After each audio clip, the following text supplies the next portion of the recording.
ವೀಕ್ಷಕರೇ, ನಾನು ನಿಮ್ಮವ ಮಲ್ಲಪ್ಪ ಅಥವಾ MI ಜೋತಾವ. ಆತ್ಮೀಯರೇ, ಇವತ್ತು ನಾನು ಏನು ಮಾತಾಡಿ ಅನ್ನೋದ್ರಾಗ ಬಿಸಿಸ್ತಾನಾಗಿ ಬಂದುಬಿಡ್ತು. ಒಂದು ಪತ್ರಿಕೆಗೆ ಇಂಟರ್ವ್ಯೂ ಕೊಟ್ಟಂಥ SL ಭೈರಪ್ಪನವರು ಒಂದು ವಾಸ್ತವ ಸತ್ಯವನ್ನು ಮಾತಾಡಿದರು. ಭಾಳ ಖುಷಿ ಅನಿಸ್ತು. ಯಾಕಂದರೆ ನಿಮ್ಗೆ ಗೊತ್ತದ SL ಭೈರಪ್ಪನವರು ಯಾರು, ಏನು, ಎಂತು ಅಂತಾರೆ. SL ಭೈರಪ್ಪನವರು ಕನ್ನಡದ ಖ್ಯಾತ ಕಾದಂಬರಿಕಾರರು ಅಷ್ಟೇ ಅಲ್ಲ, ಒಳ್ಳೆಯ ಚಿಂತಕರು. ಅವ್ರು ರೈಟ್ ವಿಂಗೋ, ಲೆಫ್ಟ್ ವಿಂಗೋ, ಸೆಂಟ್ರಲ್ ವಿಂಗೋ, ದಟ್ ಇಸ್ ಡಿಫ್ರೆಂಟ್. ಯಾಕಂದರೆ ನಾವು ಆ ದೃಷ್ಟಿಯಿಂದ ಯಾರನ್ನು ನೋಡೋದು ಬೇಡ ಅಂತ. ಅವರು ವಾಸ್ತವಕ್ಕೆ ಎಷ್ಟು ಸಮೀಪಿದ್ದಾರೆ, ಸತ್ಯವನ್ನು ಎಷ್ಟು ಹೇಳ್ತಾ ಇದ್ದಾರೆ, ಬದುಕನ್ನು ಯಾವ ರೀತಿ ಅಭ್ಯಾಸ ಮಾಡಿದ್ದಾರೆ ಅದು ನೆಲಗಟ್ಟಿನಲ್ಲಿ. ಅವ್ರ ಪರ್ವ ಕಾದಂಬರಿಯನ್ನು ನಾವು ಅಭ್ಯಾಸ ಮಾಡಿ ಅಥವಾ ಸಹಜವಾಗಿ ಓದಿದಾಗ ಎಷ್ಟೆಲ್ಲ ಭೈರಪ್ಪನವರು ಎಷ್ಟು ವಂಡರ್ಫುಲ್ ಇವರು ಅನಿಸ್ತದೆ. ಎಂಥ ಅದ್ಭುತವಾದ ವಿಷಯವನ್ನು ಎಷ್ಟು ವಾಸ್ತವವಾಗಿ ಹೇಳ್ತಾ ಇದ್ದಾರಪ್ಪ ಇದನ್ನಂತ. ಕೆಲವೊಂದು ಅಲ್ಲೂ ಎಕ್ಸಾಗ್ರೇಷನ್ ಇರಬೇಕು, ಇಲ್ಲಂತಲ್ಲ. ಅದು ಕವಿ ಒಬ್ಬ ಲೇಖಕ ಕಲ್ಪನೆಗಳಲ್ಲಿರುವನ ವಾಸ್ತವ ಮತ್ತು ಕಲ್ಪನೆಗಳ ಮಧ್ಯೆ ಊಹೆ ಮಾಡಿ ಬರುತ್ತಿರುವಂಥ ಒಂದು ವ್ಯಕ್ತಿತ್ವ ಅವರು. ವಿಶೇಷವಾಗಿ ರೈಟ್ ವಿಂಗ್ ಅಂತ ನಿಮಗೆ ಗೊತ್ತದ.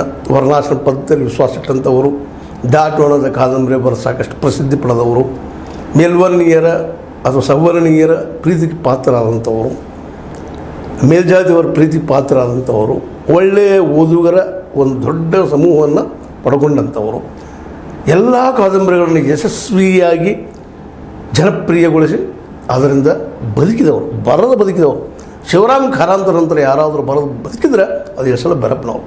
ಅವ್ರು ಏನು ಬರೆದ್ರು, ಎಂತ ಬರೆದು ನಂತರದಲ್ಲಿ ಚರ್ಚೆ ಆಗ, ಮುಂದಿನ ದಿನಗಳಲ್ಲಿ ಚರ್ಚೆ ಆಗುವಂಥದ್ದು, ವರ್ತಮಾನದಲ್ಲಿ ಚರ್ಚೆ ಆಗುವಂಥದ್ದು. ಇದು ಭೂತ ಆಗಿಬಿಟ್ಟಿದ್ದಾರೆ ಅವರು. ಅಂಥವ್ರು ಇವತ್ತು ಈ 2024 ಚುನಾವಣೆ ಬಗ್ಗೆ ಮಾತಾಡಿದ್ದಾರೆ, ಭವಿಷ್ಯ ನೋಡಿದ್ದಾರೆ. ಇವರು ಭವಿಷ್ಯಕಾರರು ಅಲ್ಲ, ಇನ್ನೊಂದು ತಿಳ್ಕೊಳ್ರಿ. ಭವಿಷ್ಯವನ್ನು ವಾಸ್ತವದ ಮೇಲೆ ಹೇಳ್ತಾ ಇದ್ದಾರೆ. ಅವರು ತಮಗೆ ಅನಿಸಿದ್ದ ಅನಿಸಿಕೆಯನ್ನು ಹೇಳಿದ್ದಾರೆ. ಕರ್ನಾಟಕದಲ್ಲೇ ಹೆಚ್ಚು ಸ್ಥಾನಗಳನ್ನು BJP ಗೆಲ್ಲಕ್ಕಿಲ್ಲ ಅಂತ ಅತ್ಯಂತ ಪ್ರೀತಿಯ ಪಕ್ಷ ಯಾರದಪ್ಪ ಇವರಿಗೆ ಅಂದರೆ ಮೋದಿಯ BJP ಪಕ್ಷ, RSSದ BJP ಪಕ್ಷ. ಯಾಕಂದರೆ ಅವರು ಮೊದಲಿಂದ ರೈಟ್ ವಿಂಗದಲ್ಲಿ ವಿಶ್ವಾಸ ಇದ್ದಂಥವರು. ಅನೇಕ ಇಲ್ಲಿ ವಿಚಾರವಾದಿಗಳನ್ನು, ಪ್ರಗತಿಪರರನ್ನು ಇಲ್ಲೇ ಅವರು ಖಂಡಿಸಿ ಬೆಳೆದಿದ್ದಂಥವರು. ಮತ್ತು ಪ್ರಗತಿಪರರು ಸಾಕಷ್ಟು ಇವರು ವಿರೋಧಿಸೋರು. ಅಷ್ಟು ವಿರೋಧಿದ್ದರೂ ಸಹಿತ ತಮ್ಮ ಸಿದ್ಧಾಂತ ಬಿಡಲಾರ್ದ ಜನರಿಗೆ ಬೇಕಾದಂಥ ಸಾಹಿತ್ಯವನ್ನು ಜೊತೆಗೆ ಅನೇಕ ಸತ್ಯಗಳನ್ನು ಹೇಳುವಂಥ ಪ್ರಯತ್ನ ಮಾಡಿದ್ದಾರೆ. ಅದನ್ನು ಕೆಲವೊಂದನ್ನು ಒಪ್ಪದೇ ಹೋಗಿರ್ಬೋದು. ಅನಾವರಣ ಅಂತ ಕಾದಂಬರಿಯನ್ನು ಒಪ್ಪದೇ ಹೋಗಿರ್ಬೋದು. ಆದರೆ ಪರ್ವ ಕಾದಂಬರಿಯನ್ನು ನೆನಪಿಸಿಕೊಂಡಾಗ ಅದೇ ಕಾಲಕ್ಕೆ ಅವರ ಧಾಟು ಕಾದಂಬರಿಯನ್ನು ಓದಿದಾಗ ಹೌದಪ್ಪ, ಇವರಲ್ಲಿ ಏನೋ ಒಂದು ಅದ್ಭುತ ಇದೆ.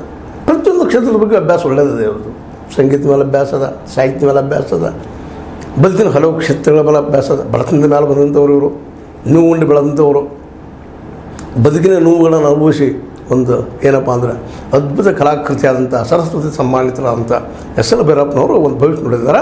ಕರ್ನಾಟಕದಲ್ಲೇ BJP ಕಳೆದ ಸಲದ ಸೀಟುಗಳನ್ನು ಗೆಲ್ಲಕ್ಕಿಲ್ಲ ಅಂತ. ಇದನ್ನು ನಾವು ನಿಮ್ಮ ಜೊತೆ ಚರ್ಚೆ ಮಾಡ್ತಾನೂ ಬಂದಿದ್ದೀವಿ. ಸೀತಾರಾಮ್ ನಿಮ್ಮೊಂದಿಗೆ ಅನೇಕ ಸಲ. ಯಾಕಪ್ಪ ಅಂತಂದರೆ ಕಾಂಗ್ರೆಸ್ಗಿಂತಲೂ ಹೆಚ್ಚಿಗೆ ತಿಕ್ಕಾಟ, ಒಳಜಗಳ, ಕಾಲು ಜಗ್ಗೋದು ಮಾಡೋದು, ಹಿಂದೆ ಸಿಕ್ಕಂಥ ಆಡಳಿತದಲ್ಲೇ ಒಳ್ಳೆಯ ಆಡಳಿತ ಕೊಡಲಾರದೆ ಹೋದದ್ದು, ಅನೇಕ ಕಾರಣಗಳು. ಗ್ಯಾರಂಟಿಗಳನ್ನು ನಿಗದಿ ಮಾಡಿದ್ದು, ಗ್ಯಾರಂಟಿ ತಪ್ಪಂತ ಹೇಳ್ತಾ ಇದ್ದಾರೆ SL ಭೈರಪ್ಪನವರು. ಹೌದು, ತಪ್ಪಿರ್ಬೋದು ಅವ್ರ ದೃಷ್ಟಿಯಲ್ಲಿ, ಇಲ್ಲಂತಲ್ಲ. ಆದರೆ ಸಾಯಿ ಮುಂದೆ ನೀರು ಹಾಕಲೇಬೇಕಲ್ಲ ಬೆಲೆಯವರು ತಂದು. ಆ ಸಾಯಿ ಮುಂದೆ ನೀರು ಹಾಕಿದ್ದನ್ನು ನಾವಿದ್ದಂಥವ್ರು ಅದಕ್ಕೊಂದು ರೇಟ್ ಆಗ್ತಿತ್ತು ಅನ್ನುವಂಥ ಮಾತು ತಪ್ಪದ.